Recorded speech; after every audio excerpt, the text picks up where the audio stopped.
الحمد لله رب العالمين والصلاة والسلام على سيد المرسلين وعلى آله وصحبه أجمعين أما بعد فأعوذ بالله من الشيطان الرجيم لا تقم فيه أبدا۔ محترم بھائیوں اور طلب،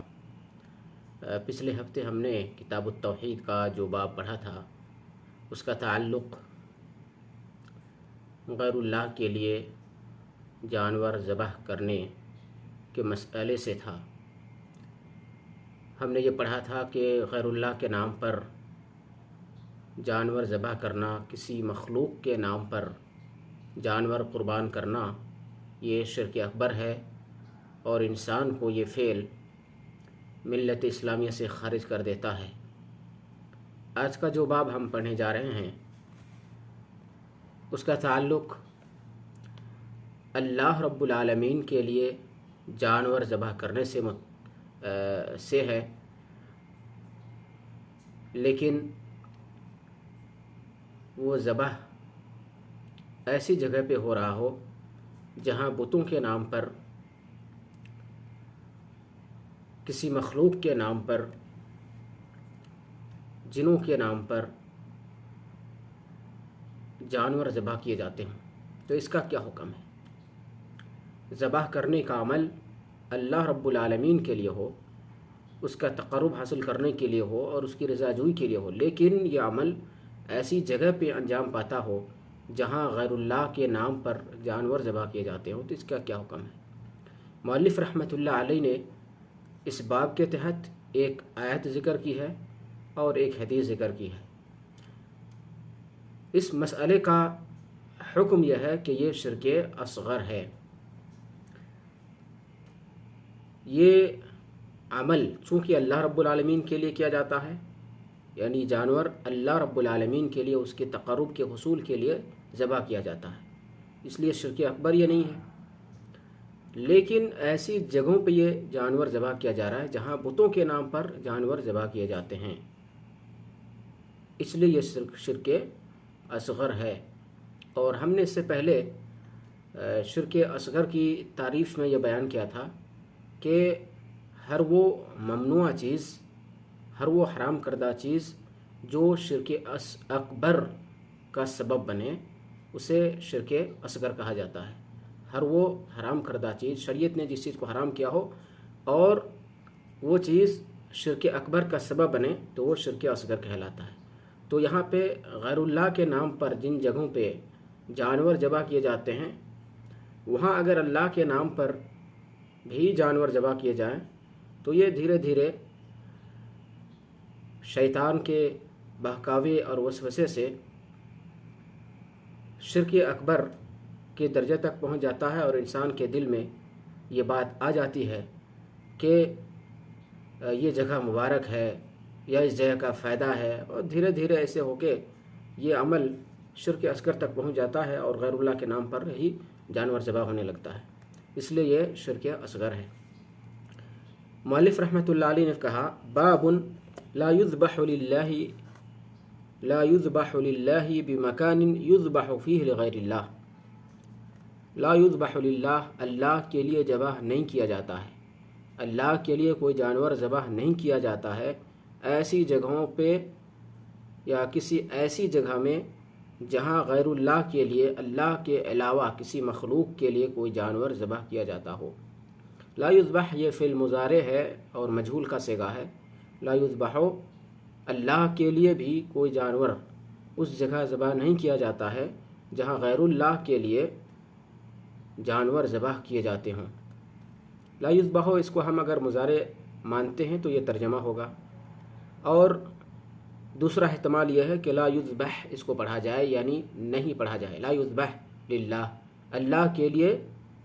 کوئی جانور ذبح نہ کیا جائے، اللہ کے لیے کوئی جانور ذبح نہ کیا جائے اس جگہ جہاں غیر اللہ کے لیے جانور ذبح کیے جاتے ہوں۔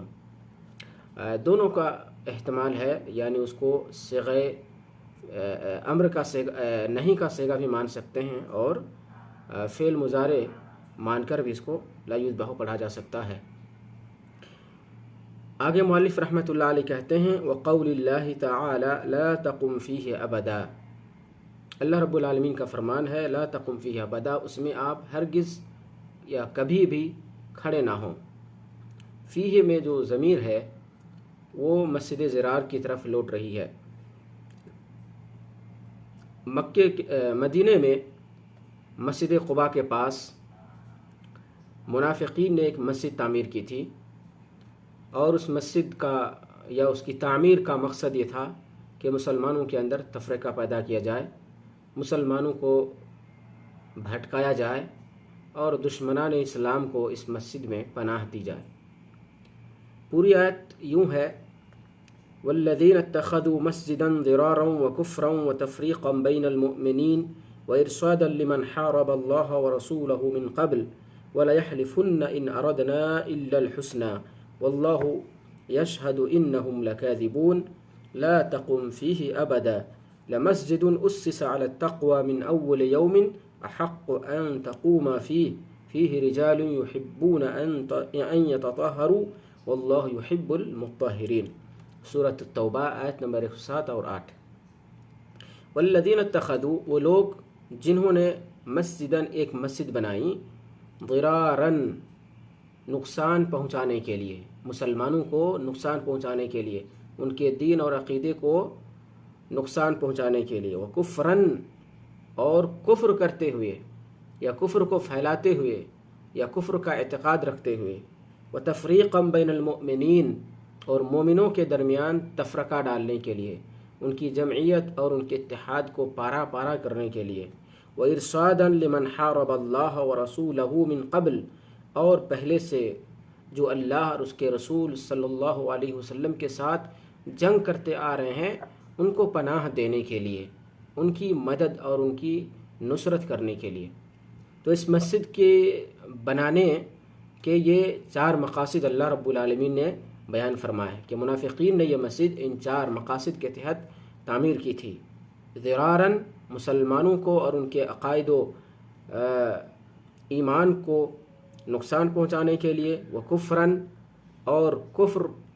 کا عقیدہ رکھتے ہوئے اور کفر کو پھیلاتے ہوئے، وتفریقاً بین المؤمنین اور مومنوں کے درمیان تفرقہ ڈالنے کے لیے، مومنوں کے اندر اختلاف پیدا کرنے کے لیے،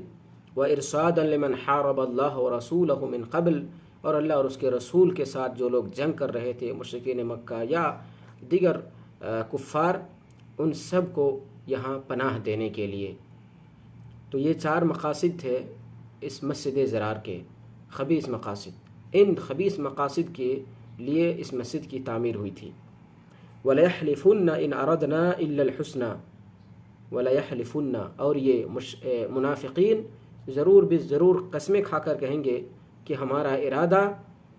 ارادہ بہتر ہے، اس مسجد کی تعمیر کے پیچھے ہمارا ارادہ بہتر ہے، ان اردنا الا الحسنى، ہم نے تو صرف خیر ہی چاہا ہے، واللہ یشہد انہم لکاذبون، لیکن اللہ رب العالمین گواہ ہے کہ یہ سب جھوٹے ہیں۔ لا تقم فیہ ابدا، آپ وہاں ہرگز کھڑے نہ ہوں، آپ وہاں ہرگز نماز نہ پڑھیں۔ لمسجد اسس علی التقوی من اول یوم احق ان تقوم فیہ، وہ مسجد جس کی بنیاد پہلے ہی دن سے تقوی پر پڑی ہے، وہ زیادہ حقدار ہے کہ آپ وہاں کھڑے ہوں اور وہاں نماز پڑھیں۔ فیہ رجال یحبون ان یتطہروا، اس میں ایسے لوگ ہیں جو طہارت حاصل کرنا پسند کرتے ہیں، پاک رہنا پسند کرتے ہیں، اور اللہ پاک رہنے والوں کو، طہارت حاصل کرنے والوں کو پسند فرماتے ہیں۔ منافقین نے یہ مسجد انہی خبیث مقاصد کے تحت تعمیر کی تھی، اور ان منافقین نے رسول اللہ صلی اللہ علیہ وسلم سے درخواست کی تھی کہ آپ صلی اللہ علیہ وسلم یہاں نماز ادا کریں۔ تو آپ صلی اللہ علیہ وسلم نے جواب دیا تھا کہ میں ابھی سفر پہ جا رہا ہوں، غزوہ تبوک کا سفر تھا، میں جب واپس آؤں گا تو انشاءاللہ پڑھوں گا۔ اللہ کے رسول صلی اللہ علیہ وسلم وہاں سے واپس آنے لگے تو راستے ہی میں تھے، مدینہ ابھی داخل بھی نہیں ہوئے تھے کہ یہ آیت کریمہ نازل ہوئی لا تقم فیہ ابدا، کہ آپ مسجد ضرار میں کبھی بھی نماز کے لیے نہ جائیں، نماز نہ پڑھیں۔ اس آیت کریمہ کا باب سے کیا تعلق ہے؟ یہ مسجد گناہ کے لیے، معصیت کے لیے، مسلمانوں کو نقصان پہنچانے کے لیے اور دشمنان اسلام کو تقویت پہنچانے کے لیے، کفر کو پھیلانے کے لیے اور مسلمانوں کی جمعیت کو منتشر کرنے کے لیے تعمیر ہوئی تھی۔ تو گناہ کے مقصد سے، معصیت کے مقصد سے اس مسجد کی تعمیر ہوئی تھی۔ تو اس گناہ والی جگہ میں یا اس گناہ والی مسجد میں نبی اکرم صلی اللہ علیہ وسلم کو نماز پڑھنے سے روکا گیا۔ تو اسی طرح اس سے مؤلف رحمۃ اللہ علیہ نے استدلال کیا ہے کہ جو گناہ کی جگہ ہیں جہاں پہ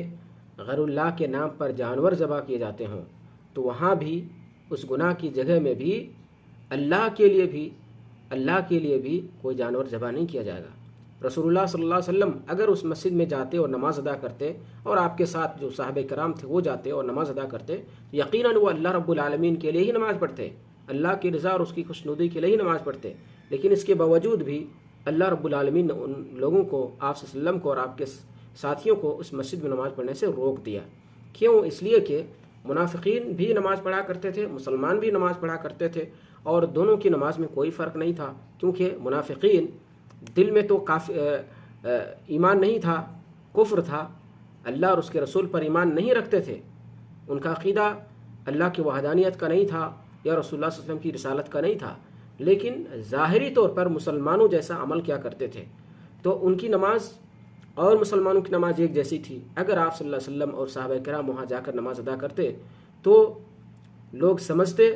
کہ منافقین کے ساتھ آپ صلی اللہ علیہ وسلم ہیں، اور ان کے ایک طرح آپ صلی اللہ علیہ وسلم کا بھی عمل ہے، اور لوگ دھوکہ کھا جاتے۔ اس لیے اللہ رب العالمین نے اس مسجد میں نماز پڑھنے سے منع فرما دیا۔ یعنی جن سے عبادت ایک ہی طرح کی عبادت ہے، اور شکل و صورت بھی دونوں، اور حیت بھی منافقین کی عبادت اور آپ صلی اللہ علیہ وسلم کی عبادت دونوں کی حیت اور شکل و صورت بھی ایک جیسی ہے، اس لیے اس مسجد میں مسلمانوں کو اور آپ صلی اللہ علیہ وسلم کو نماز پڑھنے سے روک دیا گیا۔ تو اسی طرح سے اگر کوئی جگہ ہے جو گناہ والی جگہ ہے، اور وہاں پہ اللہ کے نام پر نہیں بلکہ معبودان باطلہ کے نام پر، بتوں کے نام پر، جنوں کے نام پر، یا کسی بھی مخلوق کے نام پر کوئی جانور ذبح کیا جاتا ہے، تو ایسی جگہ اللہ کے نام پر بھی، اللہ کی رضا اور خوشنودی کے لیے بھی کوئی جانور ذبح نہیں کیا جائے گا، تاکہ کوئی یہ نہ سمجھے کہ وہ جگہ مبارک ہے اور پھر یہ سمجھتے ہوئے وہ وہاں قربانی نہ کرے اور وہاں قربانی کرنا شروع کر دے، اور یہ سمجھتے ہوئے لوگوں کی بھیڑ نہ لگ جائے، اور دھیرے دھیرے شیطان انسانوں کے دل میں یہ ڈال نہ دے کہ وہ جگہ مبارک ہے، اور پھر یہ عمل دھیرے دھیرے اللہ رب العالمین کے ساتھ شرک کا سبب بن جائے۔ دھیرے دھیرے لوگ بتوں کے نام پر ہی اپنے اپنے جانور وہاں ذبح کرنے لگے۔ تو اسی مقصد سے مؤلف رحمۃ اللہ علیہ نے آیت یہاں پہ ذکر کی ہے، اور یہی وجہ استدلال ہے۔ اس کے بعد مؤلف رحمۃ اللہ علیہ نے ایک حدیث بیان کی ہے، عن ثابت بن ضحاک قال نظر رجل ان ينحر ابلا ببوانة فسأل النبي صلى الله عليه وسلم فقال هل كان فيها وثن من اوثان الجاهلية يعبد؟ قالوا لا. قال فهل كان فيها عيد من اعيادهم؟ قالوا لا. فقال رسول الله صلى الله عليه وسلم اوفي بنذرك فإنه لا وفاء لنذر في معصية الله ولا فيما لا يملك ابن آدم، رواه ابو داود واسناده على شرطهما۔ قبل اس کے کہ اس حدیث کا ترجمہ اور اس کا مفہوم اور وجہ استدلال بیان کروں، ایک اعتراض ہمارے ذہن میں یہ پیدا ہو سکتا ہے کہ حضرت عمر رضی اللہ تعالیٰ عنہ کے بارے میں آتا ہے کہ انہوں نے کنیسہ کے اندر نماز ادا کی تھی، کنیسہ کے اندر نماز ادا کی تھی۔ کنیسہ نصرانیوں کی عبادت کی جگہوں کو کہا جاتا ہے، جس کو ہم گرجا گھر کہتے ہیں عموماً۔ تو حضرت عمر رضی اللہ تعالیٰ عنہ نے کنیسے کے اندر نماز ادا کی تھی، اور جانتے ہیں کہ کنیسہ نصرانیوں کی عبادت کی جگہ ہے، تو معصیت کی جگہ ہے، یعنی وہ تو وہاں پہ حضرت عمر کا نماز ادا کرنا کیسا ہے، کیا ان کا یہ فعل درست ہے؟ تو اس اعتراض کا جواب یہ ہے کہ معصیت کی جگہ جو معصیت کی جا رہی ہے، یا جو عبادت مشرکین یا کفار انجام دے رہے ہیں، ہو بہو اسی جنس کی عبادت اس جگہ انجام نہیں دے سکتے ہیں۔ اس مسجد زرار کا معاملہ یہ ہے کہ منافقین کی نماز اور آپ صلی اللہ علیہ وسلم کی نماز دونوں ایک طرح کی تھی ظاہری شکل و صورت میں، تو اس لیے اللہ رب العالمین نے منع فرما دیا۔ لیکن کنیسہ کے اندر جو نصارہ عبادت کرتے ہیں ان کی عبادت الگ ہے، اور مسلمانوں کی نماز الگ عبادت ہے۔ مسلمانوں کی نماز ان کی نماز سے نہیں ملتی ہے۔ کوئی بھی شخص اگر کسی مسلمان کو کسی کنیسے کے اندر نماز ادا کرتے ہوئے دیکھے تو وہ یہی سمجھے گا کہ ایک مسلمان ہے اور اللہ کے لیے عبادت کر رہا ہے، وہ یہ نہیں سمجھے گا کہ کوئی نصرانی ہے۔ اس لیے اگر جن سے عبادت الگ ہے تو اس جگہ پہ عبادت کی جا سکتی ہے۔ دوسری حدیث، جو دوسری دلیل مؤلف رحمۃ اللہ علیہ نے ذکر کی ہے وہ ثابت بن ضحاک کی حدیث ہے۔ وہ کہتے ہیں کہ ایک آدمی نے بوانا نامی مقام پہ اونٹ ذبح کرنے کی نظر مانی۔ فسأل النبی صلی اللہ علیہ وسلم، تو اس آدمی نے اپنی نظر پوری کرنے سے پہلے رسول اللہ صلی اللہ علیہ وسلم سے اس مسئلے کو دریافت فرمایا۔ تو آپ صلی اللہ علیہ وسلم نے پوچھا کہ هل كان فيها وثن من اوثان الجاہلیت يعبد، کہ کیا اس جگہ زمانے جاہلیت کا کوئی بت تھا جس کی عبادت کی جاتی تھی؟ قالوا، صحابہ کرام نے، اس مجلس میں موجود لوگوں نے کہا لا، کہ نہیں۔ پھر آپ نے ایک دوسرا سوال کیا، فهل كان فيها عید من اعیادهم، کہ کیا وہاں ان کی کوئی عید ہوتی تھی، کوئی جشن ہوتا تھا، ان کا کوئی دینی پروگرام یا دینی میلہ ٹھیلا لگتا تھا؟ قالوا لا، انہوں نے کہا کہ ایسا بھی نہیں۔ فقال رسول اللہ صلی اللہ علیہ وسلم اوفی بنذرک، تو آپ صلی اللہ علیہ وسلم نے کہا کہ جائیے اپنی نظر پوری کیجیے۔ فإنہ لا وفاء لنذر فی معصیۃ اللہ، کیونکہ اللہ کے گناہ میں کوئی نظر پوری نہیں کی جائے گی، گناہ کے کام میں کوئی نظر پوری نہیں کی جائے گی۔ ولا فیما لا یملک ابن آدم، اور اسی طرح سے جس چیز کا مالک ابن آدم انسان نہ ہو اس میں بھی نظر پوری نہیں کی جاتی ہے۔ یعنی مباح چیز میں یا نیکی کے کام میں جو نظر ہو وہ نظر پوری کی جاتی ہے، گناہ کے کام میں یا پھر جس چیز کا مالک انسان نہ ہو اس میں نظر پوری نہیں کی جاتی ہے۔ رسول اللہ صلی اللہ علیہ وسلم نے اس صحابی کے پوچھنے پر دو سوالات کیے۔ پہلا سوال یہ تھا کہ کیا وہاں پہ کوئی بت تھا جس کی عبادت ہوتی تھی زمانے جاہلیت میں؟ تو جواب نفی میں ملا کہ کوئی بت نہیں تھا۔ دوسرا سوال کیا وہاں کوئی دینی میلہ لگتا تھا، کوئی عید ہوتی تھی ان کی؟ تو جواب نفی میں ملا۔ تب جا کر اللہ کے رسول صلی اللہ علیہ وسلم نے کہا کہ تب جائیے اور نظر پوری کیجیے۔ اس کا مفہوم یہ ہے کہ اگر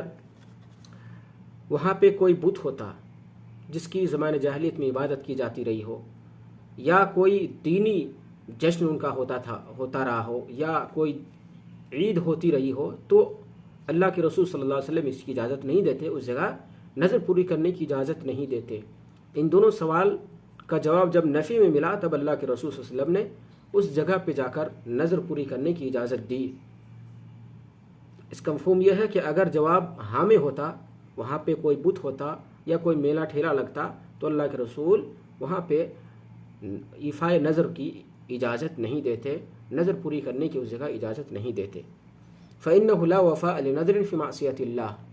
اور اس کا سبب یہ بتلایا کہ اللہ کی معصیت میں کسی طرح کی نظر پوری نہیں کی جائے گی، لیکن یہاں پہ اللہ کی معصیت نہیں ہے اس لیے جا کے پوری کیجیے۔ اسی طرح سے جس چیز کا مالک انسان نہیں ہے تو وہ نظر بھی پوری نہیں کی جائے گی۔ انسان مثال کے طور پر یہ نظر مان لے کہ اگر میں امتحان میں کامیاب ہو گیا تو زید کی گاڑی اللہ کی راہ میں دے دوں گا، تو زید کی گاڑی اس کی اپنی نہیں ہے، دوسرے کی ملکیت ہے، تو اس طرح کی نظر بھی پوری نہیں کی جائے گی۔ رواہ ابو داؤد، یہ حدیث ابو داؤد نے روایت کی ہے اور اس کی سند صحیح ہے، علامہ البانی نے اسے صحیح قرار دیا ہے۔ تو اس باب کا خلاصہ یہ ہوا کہ جس جگہ غیر اللہ کے نام پر جانور ذبح کیے جاتے ہوں، وہاں اللہ کے نام پر بھی، اللہ کے تقرب کے لیے بھی کوئی جانور ذبح نہیں کیا جائے گا، اور یہ شرک اصغر ہوگا۔ لیکن ایک بات یاد رہے کہ جس جگہ جانور ذبح کیا جاتا ہے اس جگہ اللہ کے لیے، غیر اللہ کے لیے جو جانور ذبح کیا جاتا ہے جس جگہ، اس جگہ اللہ کے لیے جانور وہاں ذبح نہیں کیا جائے گا، لیکن اس جگہ نماز پڑھ سکتے ہیں، ہم نماز پڑھ سکتے ہیں اس جگہ جہاں جانور ذبح کیا جا رہا ہو غیر اللہ کے نام پر، اس جگہ ہم نماز پڑھ سکتے ہیں، کوئی دوسری عبادت کر سکتے ہیں۔ کیوں؟ اس لیے کہ دونوں عبادت ایک جنس کی نہیں ہے، الگ الگ جنس کی عبادت ہے۔ نماز پڑھنا الگ عبادت ہے اور جانور ذبح کرنا الگ عبادت ہے۔ چونکہ جانور مشرکین جو ذبح کرتے ہیں اس کا طریقہ اور مسلمان جو جانور ذبح کرتے ہیں اس کا طریقہ ایک ہی ہے، اور جنس عبادت ایک ہی ہے، اس لیے وہ عبادت اس جگہ نہیں کی جائے گی، تاکہ لوگ یہ نہ سمجھیں کہ مشرکین کا فعل اور مشرکین کا جانور ذبح کرنا غیر اللہ کے نام پر وہ بھی درست ہے۔ لیکن اگر کوئی دوسری عبادت آپ اس جگہ کرنا چاہیں تو کر سکتے ہیں، مثال کے طور پر وہاں نماز پڑھنے کی نوبت آ جائے تو نماز پڑھی جا سکتی ہے، اور یہی جواب ہے حضرت عمر رضی اللہ تعالیٰ عنہ نے جو کنیسہ کے اندر نماز پڑھی تھی، کہ جن سے عبادت الگ الگ ہے، نصرانیوں کی عبادت الگ ہے اور مسلمانوں کی نماز یا مسلمانوں کی عبادت الگ ہے۔ کوئی بھی حضرت عمر کو یا کسی مسلمان کو کنیسے میں اگر نماز پڑھتے دیکھے تو وہ سمجھ جائے گا کہ ایک مسلمان کی عبادت ہے، ایک مسلمان ہے جو نماز ادا کر رہا ہے، وہ یہ نہ سمجھے گا کہ یہ نصرانیوں کی عبادت ہے، نصارہ کی عبادت ہے۔ اس باب میں کئی مسائل کا ذکر مؤلف رحمۃ اللہ علیہ نے کیا ہے، کافی ہے مسائل، اس میں کئی مسائل ہیں۔ تفسیر و قولہ لا تقم فیہ ابدا، کہ لا تقم فیہ ابدا کی تفسیر جو کہ گزر چکی ہے۔ 2 نمبر ان المعصیۃ قد تؤثر فی الارض وکذلک الطاعۃ، کہ معصیت اور گناہ زمین میں بھی اثر انداز ہوتی ہے اور اسی طرح سے اطاعت بھی زمین میں اثر ڈالتی ہے۔ چنانچہ جس جگہ غیر اللہ کے نام پر جانور ذبح کیا جاتا ہے، اللہ کے نام پر اس جگہ جانور ذبح نہیں کیا جائے گا۔ جس جگہ غیر اللہ کے نام پر نماز پڑھی جاتی ہے اس جگہ نماز نہیں پڑھی جائے گی، یہ معصیت کا اثر ہے زمین پر۔ اسی طرح سے مسجدیں ہیں جہاں اللہ کی عبادت ہوتی ہے، اللہ کی اطاعت ہوتی ہے، وہ مسجد اس پہ اس عبادت کا اثر دیکھے کہ وہ مسجد دنیا کی سب سے بہترین جگہ قرار پائی ہے۔ رد المسألة المشکلة إلى المسألة البینہ لیزول الاشکال، کہ اگر کوئی مشکل مسئلہ ہو تو آسان مسئلہ آسان اس کو کرنے کے لیے سوالات کیے جا سکتے ہیں، جیسے کہ اللہ کے رسول صلی اللہ علیہ وسلم نے اس صحابی کے سوال پر کئی سوالات کیے تاکہ اس مشکل مسئلے کا حل نکل جائے۔ آپ نے سوال کیا کہ کیا وہاں کوئی بت تھا، کیا وہاں کوئی میلہ ٹھیلا لگتا تھا، تاکہ مسئلے کی صورت واضح ہو جائے، پھر صحیح جواب آ سکے۔ استفسال المفتی اذا احتاج الى ذلك، اسی طرح سے مفتی جو مفتی ہیں وہ مسئلے کی تفصیل طلب کر سکتا ہے بوقت ضرورت، جیسے کہ اللہ کے رسول صلی اللہ علیہ وسلم نے یہاں پہ مسئلے کی تفصیل طلب کی کہ کیا وہاں کوئی بت تھا، کیا وہاں کوئی میلہ ٹھیلا لگتا تھا۔ تو اگر ضرورت پڑے تو مفتی کو مستفتی سے، فتویٰ طلب کرنے والے سے اس مسئلے کی تفصیل پوچھنی چاہیے تاکہ صورت مسئلہ پورے طور پر واضح ہو جائے۔ 5 نمبر ان تخصیص البقعۃ بالنذر لا باس به اذا خلا من الموانع، کہ اگر کوئی خاص جگہ نظر ماننا چاہے آدمی، خاص جگہ پہ جا کر نظر پوری کرنا چاہے تو اس میں کوئی حرج نہیں ہے، اگر وہاں کوئی مانع نہ ہو، کوئی رکاوٹ نہ ہو، یعنی وہاں کوئی کسی بت کی پوجا نہ ہوتی ہو، کوئی دینی مشرکین کا کوئی دینی میلہ یا جشن نہ لگتا ہو، تو ایسی صورت میں کسی جگہ کو خاص کرنا اپنی نظر میں یہ جائز ہے اور اس میں کوئی حرج نہیں ہے۔ المنع منه اذا كان فيه وثن من اوثار الجاہلیہ ولو بعد زوالہ، کہہ رہے ہیں کہ نظر سے روکا جائے گا، نظر پوری کرنے سے روکا جائے گا اگر وہاں پہ کوئی بت ہو زمانے جاہلیت کا، گرچہ وہ فی الحال نہ ہو، گرچہ نظر پوری کرتے وقت وہ بت نہ بھی ہو، پھر بھی وہاں نظر پوری نہیں کر سکتے۔ المنع منه اذا كان فيه عید من اعیادهم ولو بعد زوالہ، اسی طرح سے وہاں اگر کوئی عید یا جشن اور کوئی میلہ ٹھیلا لگتا ہے، گرچہ نظر پوری کرتے وقت وہاں میلہ ٹھیلا نہ لگا ہو، پھر بھی منع ہے اس جگہ جا کر نظر پوری کرنا۔ وأنه لا يجوز الوفاء بما نذر في تلك البقعة لأنه نذر معصية، اور ایسی جگہوں پہ جا کر نظر پوری کرنا جائز نہیں ہے، اس لیے کہ یہ معصیت والی نظر ہے، یہ گناہ والی نظر ہے۔ الحذر من مشابهة المشركين في أعيادهم ولو لم يقصده، کہ مشرکین کی مشابہت اختیار کرنے سے ڈرایا گیا ہے ان کے عید میں، ان کی عید میں، ان کے تہواروں میں، مشرکین کے تہواروں میں مشارکت نہیں کرنی چاہیے، وہاں شرکت نہیں کرنی چاہیے، وہاں نہیں جانا چاہیے اور مشابہت اختیار نہیں کرنی چاہیے۔ وَلَوْ لَمْ يَقْصِدْ ہو، گرچہ ان کی عید کا ارادہ نہ ہو، ان کی عید میں شرکت کا ارادہ نہ ہو، پھر بھی یوں ہی گھومنے کے لیے بھی وہاں جا کر مشابہت اختیار نہیں کرنی چاہیے۔ لا نظر فی معصیت، معصیت میں کوئی نظر نہیں۔ اور اسی طرح سے جس کی ملکیت انسان کے ہاتھ میں نہیں ہے، جس چیز کا نہیں ہے، اس کی نظر ماننا بھی نہیں ہے۔ اب کا خلاصہ یہ ہے، جس جگہ غیر اللہ نام کسی مخلوق کے نام ذبح ہوتا ہو، اس جگہ اللہ کے نام پر بھی کوئی جانور ذبح ہم نہیں سکتے، اور ان کے اصغر ہے، معصیت نہ ہے، ظلم ہے۔ اللہ رب العالمین دعا گو ہوں کہ اللہ رب العالمین ہمیں ہر طرح کے شرک سے محفوظ رکھے، چھوٹے شرک سے، بڑے شرک سے، جلی اور خفی ہر طرح کے شرک سے ہمیں اور پورے معاشرہ کو، اسلامی معاشرے کو محفوظ رکھے۔ السلام علیکم ورحمۃ اللہ وبرکاتہ۔